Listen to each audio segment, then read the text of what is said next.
YouTuber apologies are like wet farts. You never want to be the one to do them, but everyone always talks about them. What no one else seems to really talk about, though, are the apologies to the apologies.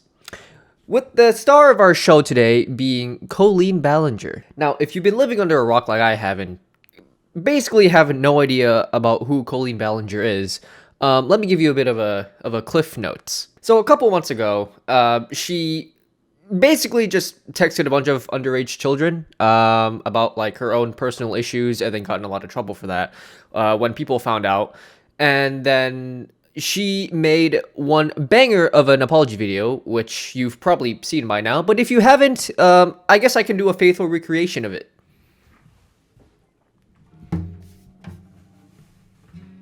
Toxic gossip train, tracking down the paths of misinformation. Toxic gossip train.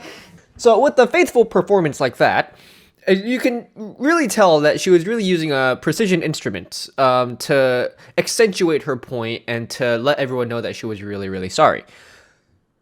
Well, seeing the backlash from that fiasco of an apology, she decided to make a second one. And boy, this second one is a banger. It's like YouTuber Apology Part 2. It's a sequel.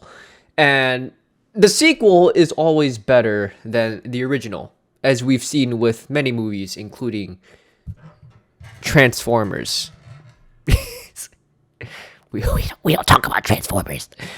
And I guess for a lack of a better way to introduce this video to you, I guess I'll just show it straight up.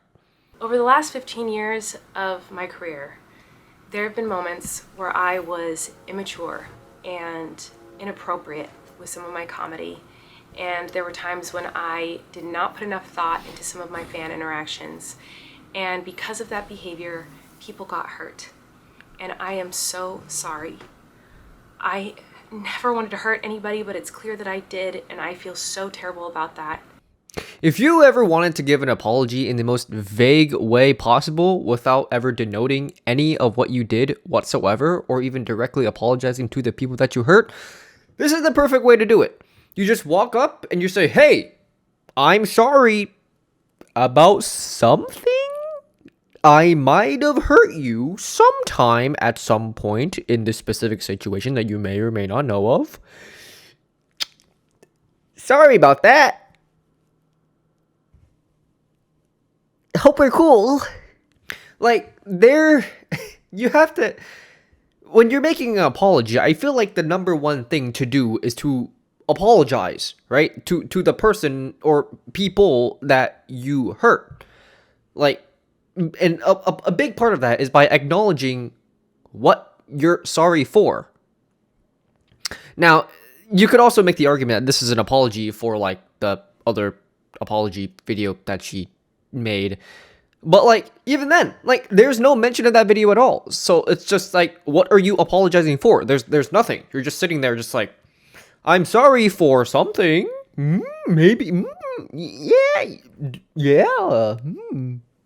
And I also needed to get the help that I needed to be okay. I'm a mom first and foremost before anything else, and I needed to take care of my kids, so... I am a mother. Therefore, because I've been taking care of my kids, I've been incapable of basic apology skills and taking accountability for any of my actions. Sorry, I couldn't apologize for grooming. I was taking care of my kids. Sorry. That's just how things were. I just had a busy life. So I'm going to do everything that I can to make sure that I create a positive, kind, inclusive, safe space online with my content. And if you want to be a part of my journey online, I would love to have you. And if not, I completely understand. And there is the final part of that. She says, like, I'm going to change. I'm going to do better. Sure, right? There's nothing inherently wrong with changing and doing better, especially when you gain new information and stuff. But, like, again, you didn't apologize. There is no apology in the apology.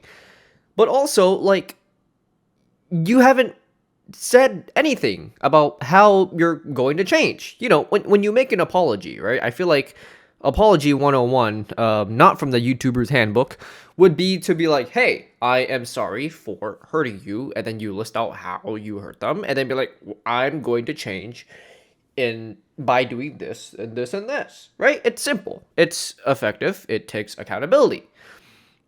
She's done basically none of that. The entire video consists of her basically saying sorry for absolutely nothing, and then saying how she'll do better, and then basically not listing anyways how, other than other than vlogging.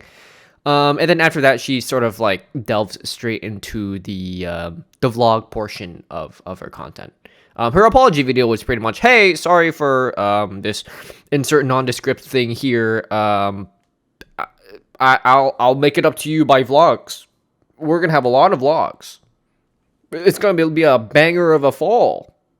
Also, I really like how she's sitting on like the fucking floor of like what appears to be like a hotel room. Like, what the fuck happened? I want to know the story behind that. Like, what the fuck happened? Like, shit. Because of that drama, I got kicked out of my home. I'm currently filming this apology vlog at a fucking Marriott. Get the bongo drums out. That's true. If she played the bongo drums to like every syllable of her apology, I think that would have gotten a lot more views. That would have been a lot more impactful. You could like literally feel the apology inside of her, like the shame that she had. Anyways, that's pretty much all there is I want to talk about. I think the video was just really, really funny. Again, just seeing another apology that isn't an apology like at all. That's always fun to watch. But yeah, that should be it. Have fun. Bye.